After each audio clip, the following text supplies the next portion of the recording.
אח שלי?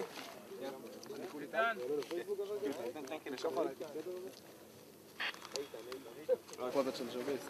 תודה אחי. כיף אחי. איפה האופק פה? אני זז מפה. ממש קדר הוא נהרס את זה. לא נראה לי שצריך להסביר לכם למה אנחנו עושים את מה שאנחנו עושים. אנחנו פה כדי לעשות את מה שהתאמרנו עליו כל הזמן, ובשבילו התגייסנו, להגן על מדינת ישראל ולאפשר בזכות את קיומה באופן חופשי, בלי שיראו לנו פצמרים ובלי שנדאג למשפחות שלנו שנמצאות פה על הגבול, ואני בטוח במה שאנחנו עושים, כי זה זכותנו להיות חופשיים בארצנו. זה לא כסיסמה אלא כאמת.